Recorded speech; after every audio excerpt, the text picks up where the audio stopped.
no YouTube. E, desde já, agradecer também ao Dr. Marcos da Costa, presidente dessa casa, que abarca também os nossos projetos, e o Dr. Humberto Durso, diretor de Cultura e Eventos, que nos dá toda a estrutura para que possamos estar reunidos discutindo essas questões tão relevantes. Obrigado e um bom evento para todos. Senhoras e senhores, com a palavra, Dr. Fábio Romeu Canton Filho, vice-presidente da Seccional São Paulo, da OAB, e diretor responsável pelas comissões. Obrigado mais uma vez, boa noite novamente. Eu quero formalmente saudar a minha amiga Carmen Dora, de Freitas Ferreira, presidente da Comissão da Igualdade Racial. Como eu disse, uma usina de trabalho, permanentemente atuando em prol das causas da igualdade, especialmente da igualdade racial, e que muito contribui com a advocacia e com as causas da cidadania. Este evento de hoje é um exemplo disso.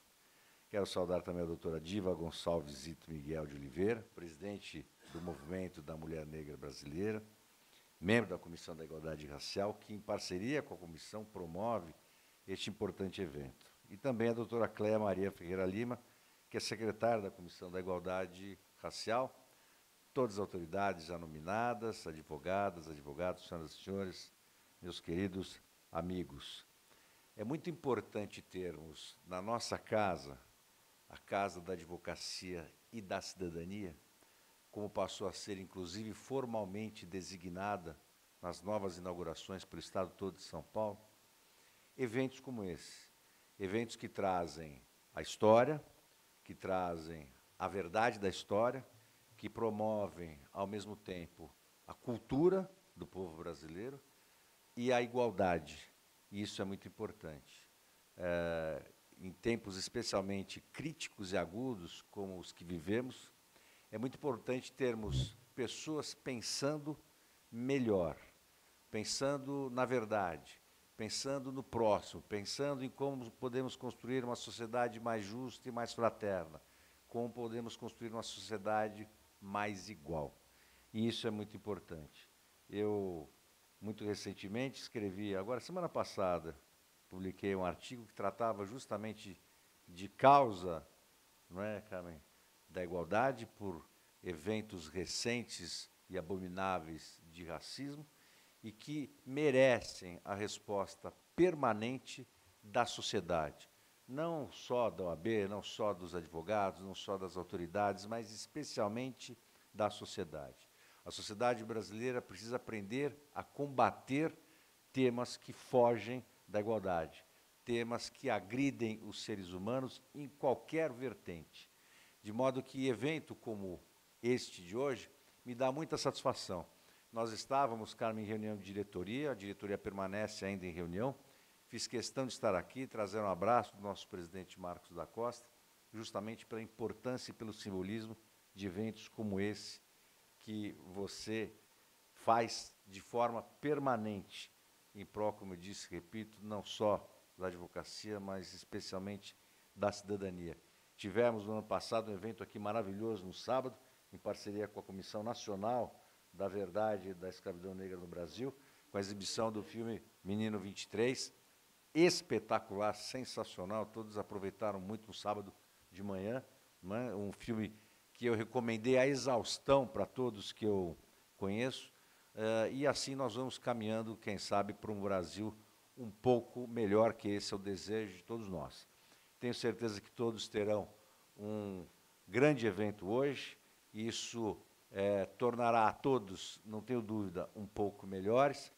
Eu, desde logo, preciso me desculpar, porque ainda tenho mais um evento, mas vou permanecer um pouquinho, e, em seguida, a hora que eu precisar, eu saio, mas vou acompanhar aqui, o quanto possível, este importante evento.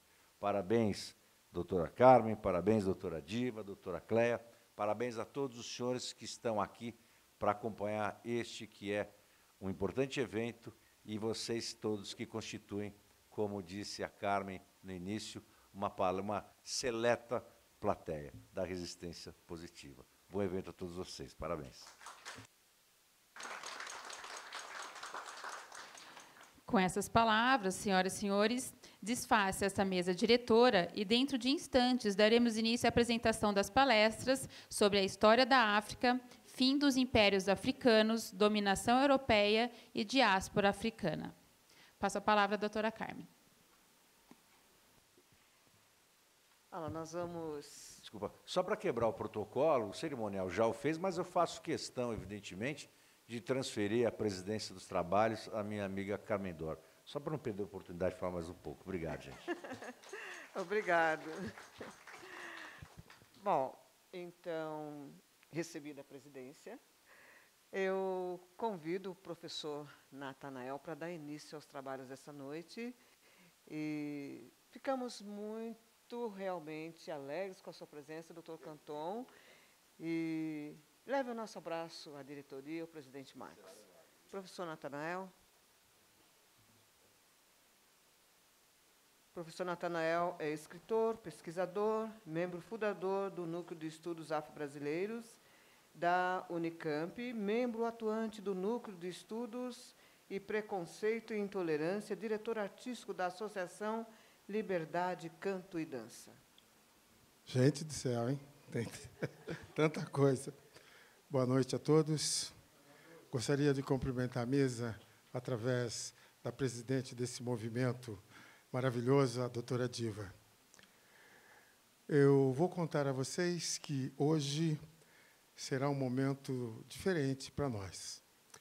O tema abordado será a diáspora africana e escravidão. Só que vocês vão ver escravidão de uma maneira diferente.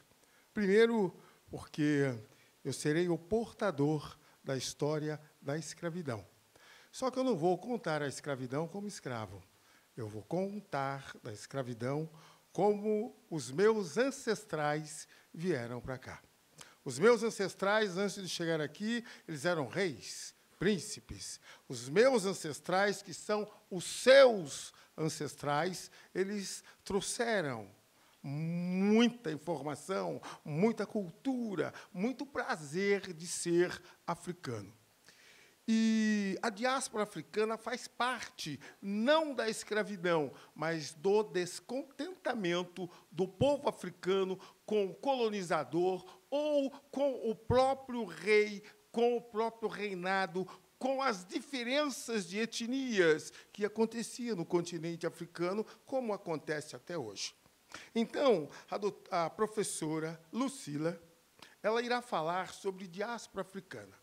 Quando ela começa a falar sobre diáspora africana, eu vou sair. Vou colocar uma roupa final do século XVIII, início do século XIX, desculpe, final do século XVII, início do século XVIII, uma roupa chamada roupa de macumba.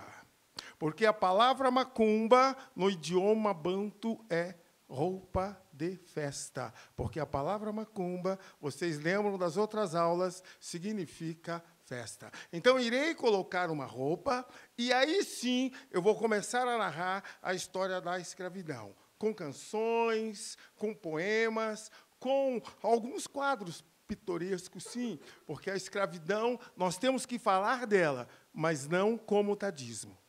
Falar da escravidão como um fato histórico, não tadinho do negro que foi escravo. Porque eu gostaria que você apontasse para mim, por favor, que continente, que país já não foi escravizado ou colonizado pelo outro.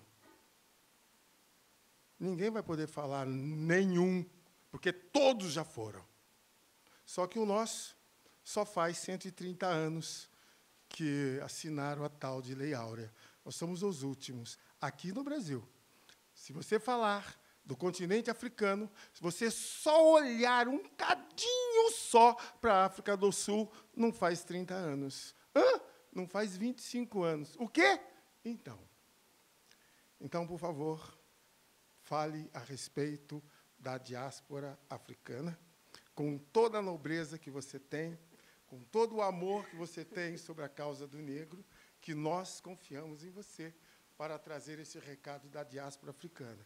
E eu vou para ali, me arrumar, que eu vou vir como um rei africano para cá, para falar de algo chamado escravidão. Ok. Muito obrigada, professor. Muito obrigada, mesa, pela confiança, doutora Diva, doutora Carmen. A nossa pretensão hoje aqui é de que façamos todos juntos uma viagem de conhecimento, para que a gente possa, por meio do que nós iremos conhecer, por meio das informações que obtivermos, desconstruirmos nossas ideologias, nossos valores, nossos pré-conceitos. Essa é a nossa pretensão. E contamos, obviamente, com a ajuda de vocês. Vamos viajar. Mas já vamos começar essa viagem nos lembrando do que o professor acabou de dizer. Nós viemos como reis, rainhas, príncipes, e princesas. Portanto, vamos, a partir dessa história, a partir dessa perspectiva, como reis, rainhas, como conquistadores, como guerreiros, fomos, no decorrer das nossas conquistas, obviamente, escravizando, subjugando, como qualquer outro país, como qualquer outro continente que tivesse essa vontade, esse poder de conquistar. Enfim, a conquista já, por si só, é uma tarefa de opressão, de subjugação, de escravidão, enfim. Então, vamos lá, vai.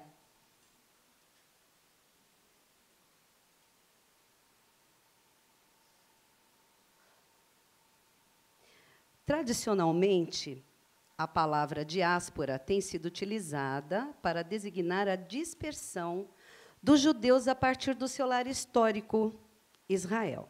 Então, vamos pensar aqui comigo. Diáspora, o que vem a ser essa palavra? De onde surgiu essa palavra? Ela é de origem grega e significa dispersão, realmente. E nós adaptamos, os estudiosos, para a dispersão de povos. Por outro lado, embora as comunidades da diáspora africana, assim como os judeus, tenham sabido interpretar e conservar as suas próprias culturas nos países estrangeiros onde se instalaram, influíram mais que os judeus nas culturas das sociedades com as quais conviveram. Então, vamos traduzir isso daí. Os judeus, eles tiveram a possibilidade, por conhecer a sua origem, de retornar ao seu país de origem e lá contribuir para a evolução e o desenvolvimento do seu país. Ao contrário dos negros, embora tenham destruído a nossa identidade, registros, enfim, mas não conseguiram destruir as nossas características. E isso a gente percebe, reconhece na nossa cultura, na cultura do brasileiro, da Europa, das Américas, na dança, na música, na religião, na comida e etc. Aqui nós temos uma imagem de uma sinhá dançando, interagindo com os seus escravos. Isso acontece, né? E acontece e acontecia, enfim. No Brasil moderno, por exemplo, a presença dos negros teve uma profunda influência na cultura nacional e na maior parte das sociedades das Caraíbas. As culturas das comunidades que sofreram a diáspora passaram a ser as dominantes. Então, espera aí. O que vem a ser sociedade caraíba? Caraíba era uma comunidade, eram os indivíduos de uma comunidade lá na região do Caribe. Tanto que o Caribe tem esse nome por conta dessa comunidade indígena. E, quando aqui chegamos, nós também éramos chamados de indígenas, portanto, caraíbas. O panafricanismo é, de fato, o nacionalismo africano moderno. Tinha se desenvolvido de acordo com parâmetros diferentes, sem o intercâmbio de intelectuais africanos e das comunidades da Grã-Bretanha, da França e das Américas. O que vem a ser o panafricanismo? Final do século XIX, começo do século XX, O William Edward Dubois, um pesquisador, historiador, enfim, ele foi o líder de um movimento chamado panafricanismo, que consistia em unir a África, tornando um Estado único e soberano. E, obviamente, os africanos das diásporas, onde quer que eles estivessem, também a intenção era essa, era unificar. Abdias do Nascimento foi um grande divulgador desse movimento chamado panafricanismo. Nesta foto, a gente vê mulheres, homens paramentados, né? E aí nós nos perguntamos, de onde será que são? Será que é da África? Será que é do Brasil? Pois é o Ilê, lá da Bahia. Isso é uma resistência, né, à preservação da nossa cultura. A diáspora africana continua a ser um dos movimentos migratórios mais espetaculares da história moderna, dado que a imigração a partir das Caraíbas continua a formar novas comunidades de ascendências africana na França, Grã-Bretanha e das Américas.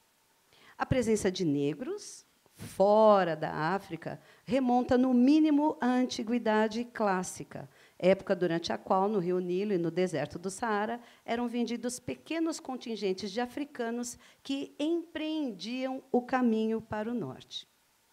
Isso significa que nós não viemos de impérios, não éramos reis, rainhas. Isso são conquistas. Né? Não basta você nasceu e, plim, alguém vem e te dá o título de rei ou de rainha. Não. Você conquista, quanto mais território, quanto mais povo você puder dominar, é assim que a gente faz o nosso reinado.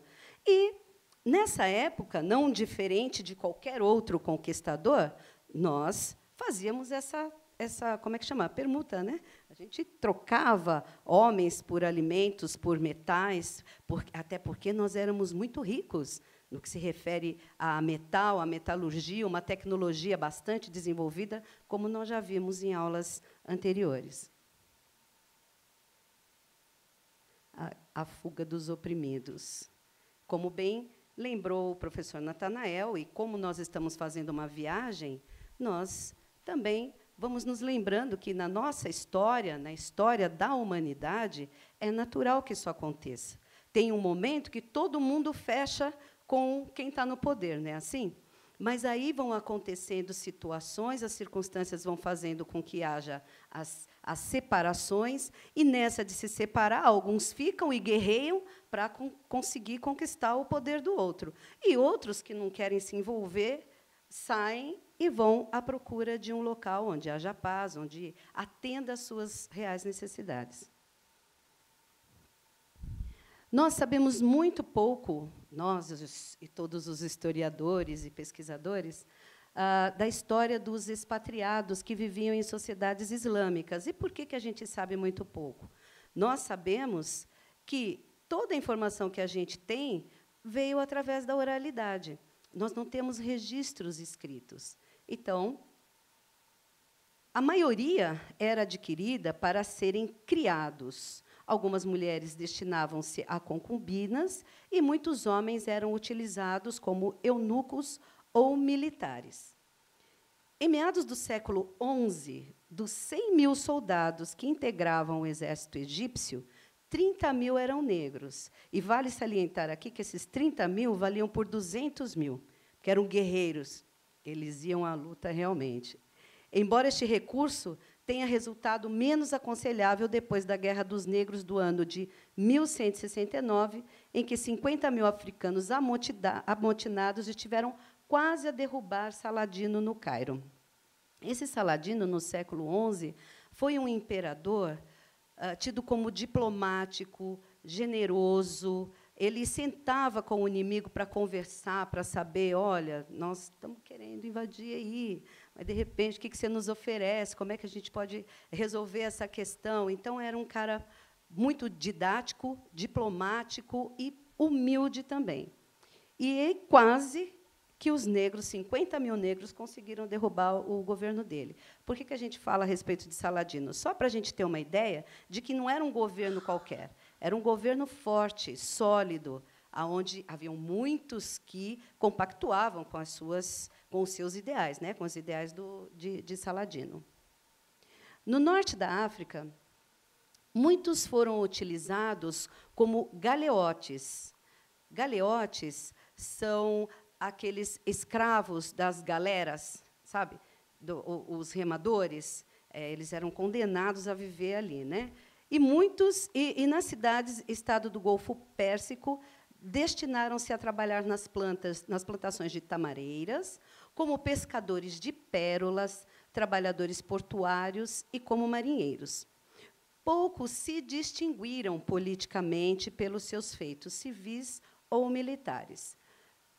Aí tem aí uma informação. Um eunuco núbio do século X, Abu el-Miska Kafur, chegou a regente do Egito. Cid Badra ocupou por breve tempo o trono de Benguela, depois de 1490, Malik Ambar, o grande general do século XVII, dirigiu a resistência do Decão contra os mongóis. Então, vou só fazer aqui uma observação. Esse Decão era aquela região da Ásia Menor, onde é hoje Palestina, Paquistão, Iraque, Irã. Eram 5 reinos medievais e muçulmanos. E os mongóis tomavam conta dessa região. Por ali não passava nem um grão de areia sem que houvesse autorização dos mongóis. Historicamente, os mongóis também foi um povo muito, muito forte, muito bravo, cruel, e conquistaram e permaneceram no poder durante algum tempo. Porém, né, as coisas mudam, e aí tipo, como é que o povo fala? A casa caiu, aí já não dava mais, né, para eles. Mas, de qualquer forma, essa época, século XVII, foi um movimento bastante importante. E quem liderou essa questão foi Malik Ambar. Aí, daqui a pouco, a gente vai saber como responder. Imigração ou diáspora?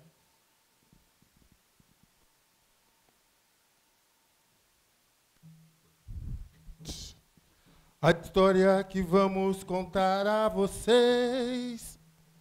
Ei, ganga zumba, ei, ganga zumba. É uma história que vem de longe. Ei, ganga zumba, ei, ganga zumba. Na presente verdade em questão. Ei, ganga zumba, ei, ganga zumba. Eu pergunto a vocês, meus irmãos. Ei, ganga zumba, ei, ganga zumba. Quem está com a verdade, quem está com a mentira, quem está com a razão? Ei, ganga zumba, ei, ganga zumba. Quem está com a verdade, quem está com a mentira, quem está com a razão?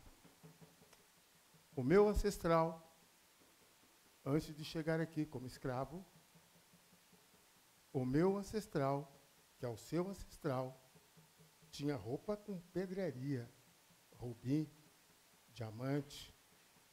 O seu ancestral era o senhor do metal. O seu ancestral. E veio para cá como escravo.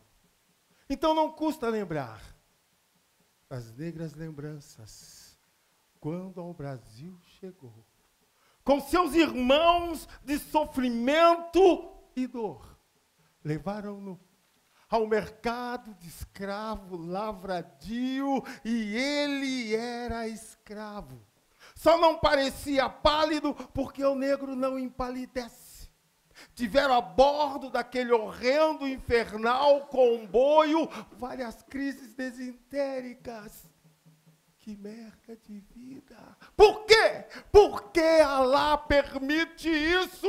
E esse Deus dos brancos, muitos irmãos morrendo. E o túmulo era o mar, na boca dos peixes antropófagos. Melhor seria morrer antes matar. Negras lembranças.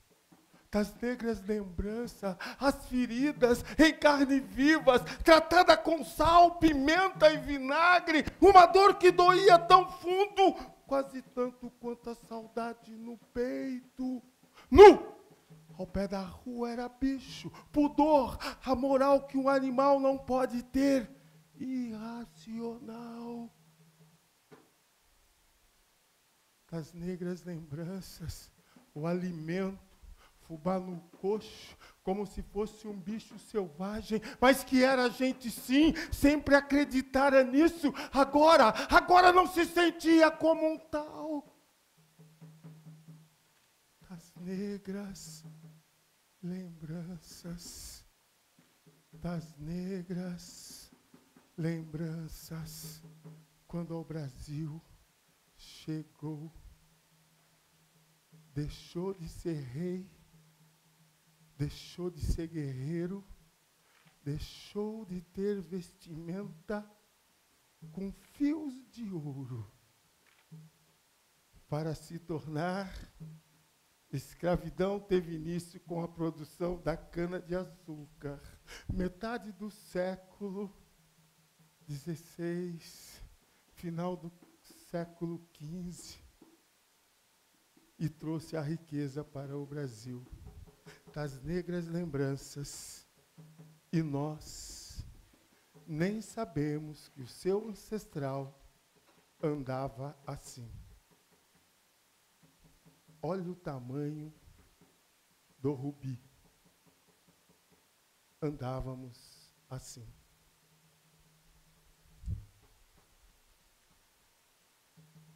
Passou no Brasil a andar daquele jeito. Olha bem aquilo. Desta vestimenta, palha da costa, fio de ouro, vendido num leilão, assim, seminu.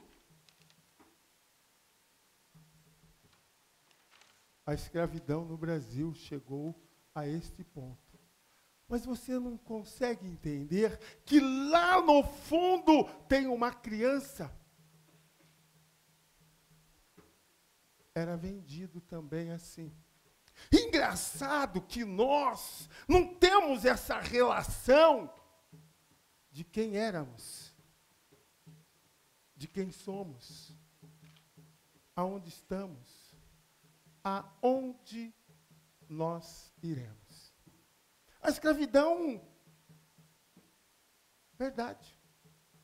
Quem está com a verdade, quem está com a mentira, quem está com a razão. Escravidão, verdade. Agora, engraçado.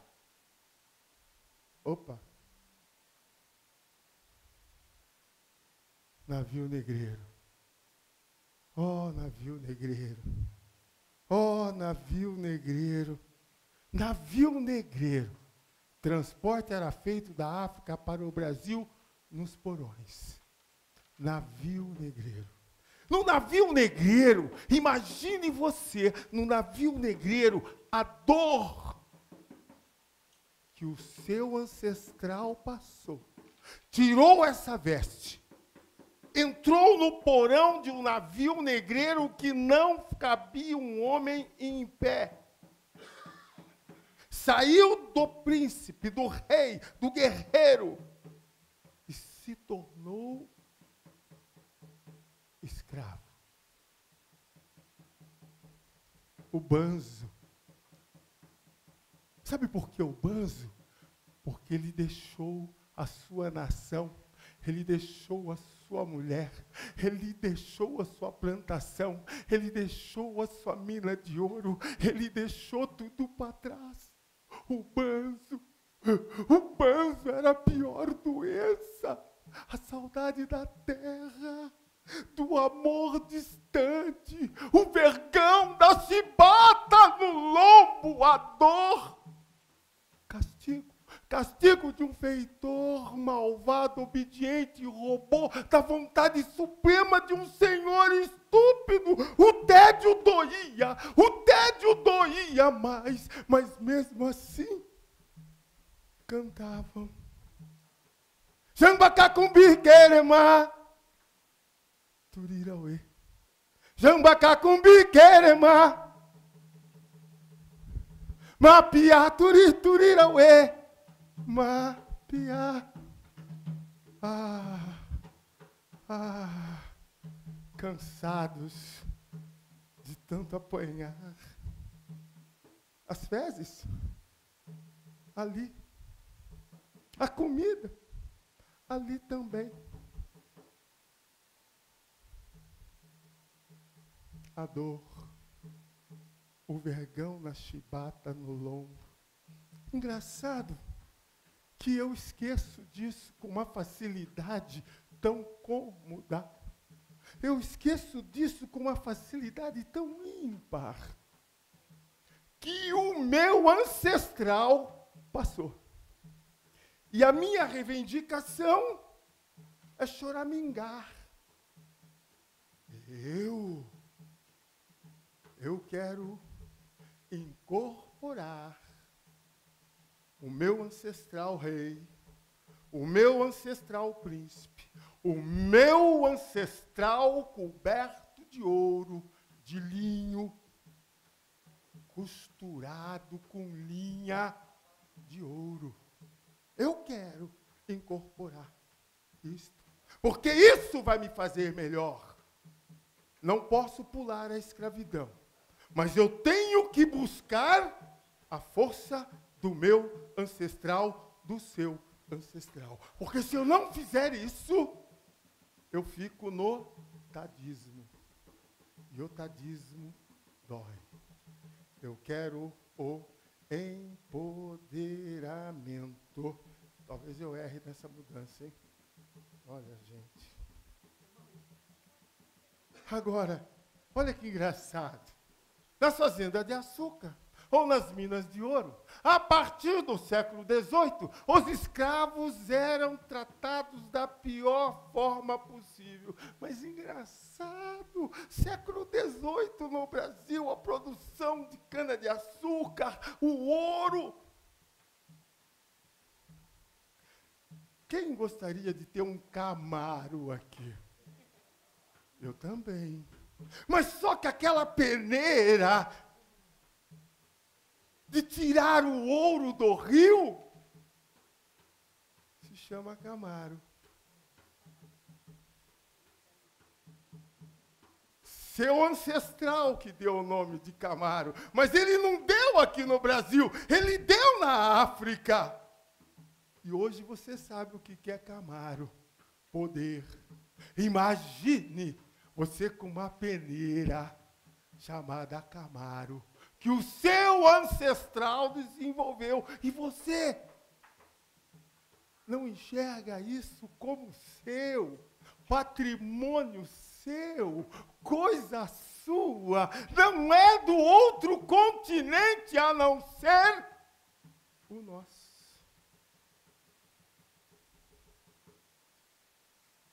Eu, 62 anos. Papai, 87. Vovô, 120. Tataravô, escravo. Porque a abolição só vai fazer 130 anos. E você fica no tadismo? Você não tem tempo de virar a história? Cadê você? Cadê o seu ancestral? Cadê? Aí, eu vejo o açoite, mas plateia e o ouro.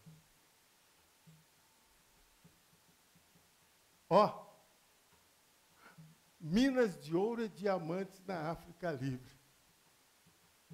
Você fala tanto em escravidão, falta de oportunidade. Você fala tanto que você não tem oportunidade. Como? Só faz, não faz, vai fazer 130 anos. Vamos nos remeter lá. Minas de ouro e de diamante. Pergunta, que ancestral seu, você sabe, que saiu daqui, foi para a Serra Pelada, desafiou o mundo e foi buscar o seu ouro? Ai, não, eu tenho dificuldade, mas eu... Para com isso. Se pintar a oportunidade, vá. Porque é nosso. É o nosso direito. O outro vai porque eu não vou. O outro busca porque eu não busco. Sabendo que toda essa tecnologia, toda a coisa da mineração, todo o cultivo, foi o seu ancestral que trouxe para cá e você corre. Imagine o seu ancestral vestido uma roupa dessa, com as pedras desse tamanho, valor incalculável hoje, com rubi desse tamanho.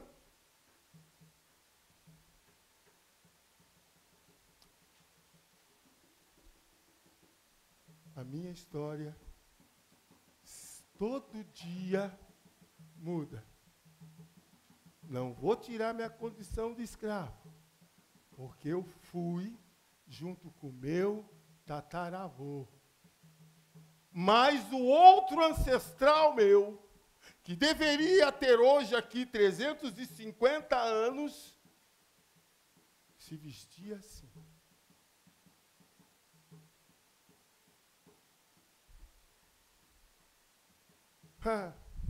Esta história me envergonha. Sabe por que me envergonha? Resolveram agora pôr a história do negro e a do cigano juntinho. A história do negro e a do cigano tem que ser falada, tem que ser estudada na mesma proporção. E você sabe o que o cigano fazia com o negro? Você tem noção para colocar nós juntos na mesma história, tendo convenção de negro com dança cigana? Quer ver? Oxe, eu estou sem o óculos, ali eu tinha que ler um pedaço. Por favor. Eu pus essa roupa, tirei o óculos, desculpa. Só a primeira parte ali. Ok. Querem colocar o cigano como parceiro do negro. Aproveitando-se do aquecimento econômico, atrelado ao estrondoso crescimento populacional vivido pela cidade do Rio de Janeiro, os ciganos estabelecidos de forma concentrada no campo de Santana aproveitaram-se do espaço desocupado no mercado de escravo de segunda mão, que atendia a proprietários de plantéis menores. É mole? É mole. Você tem noção disso? Você vai falar para mim que isso é o quê?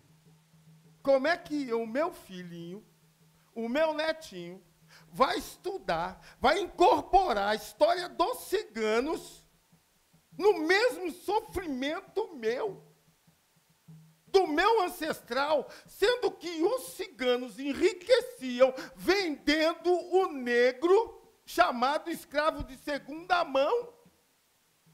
Saía para tudo o interior, ele abastecia o interior. Aí tem uma lei 11.000, não sei das quantas, que quer colocar eu junto com o cigano. E você tem que cumprir. E nós aceitamos, sabe por quê? Nós não sabíamos. Nós não sabíamos. Agora a gente sabe. Agora a gente começa a falar, epa, o que é isso? Eu volto a dizer, eu fui escravo, sim. O meu ancestral foi escravo, sim. Mas nunca vão se esquecer, escravidão é algo chamado cultura. Era cultura. E toda vez que eu falo de escravidão, porque tem gente que fala que... Sabe o que eu falo? Eu dou um exemplo. Os ingleses colonizaram o Japão. Como? Os ingleses colonizaram o Japão. A mesma barbárie que o português fez aqui, o inglês fez lá. E tem historiador de primeiro mundo que não sabe disso. Ah, isso daqui me dói. Sabe por que me dói? Preste bem atenção nisso aqui. Preste bem atenção nisso. Ah, sinto cheiros de barro das terras de lá. O meu corpo é feito de barro das terras de lá. Cadê Luanda? Aonde está? Cadê Luanda? Aonde está?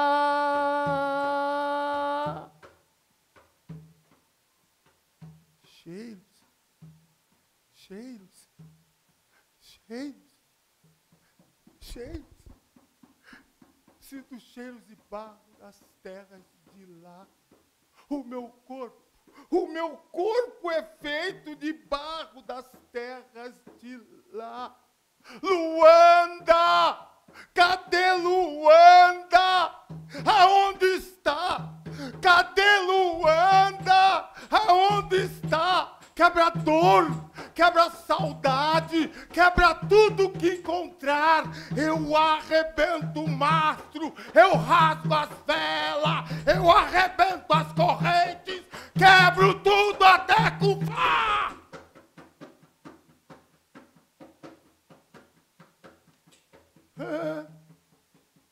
Insurreição. Ou você achou que o negro foi tadinho, tadinho, tadinho, tadinho, tadinho? Sabe o que é aquilo lá? Insurreição. Negro tomava fazenda. Negro tomava cidade. Negro tomava tudo. Mas os historiadores não gostam de contar. Quer deixar você tadinho. Ele era tão bonzinho. Tem gente que chega a falar assim para mim, mas vocês eram quase 100. Só tinha 3 senhores, vocês não faziam nada. Os historiadores não gostam de contar daquilo ali, ó. Insurreição. Bahia teve insurreição, os malês. Rio Grande do Sul teve insurreição. São Paulo teve um monte. Minas, então. Nordeste nem se fala. E você só conhece a história do tadinho, da chibatada no lombo, a dor, castigo de um feitor mandado, obediente robô. Nós não sabemos de algo chamado aquilo ali, insurreição. É a minha história, é a sua história, é a nossa história. Eu fui escravo. O meu ancestral também foi. Mas só para vocês saberem, só na Guerra do Paraguai não teve negro tadinho. A diáspora africana e a escravidão do negro no Brasil. Muito obrigado. Muito obrigado.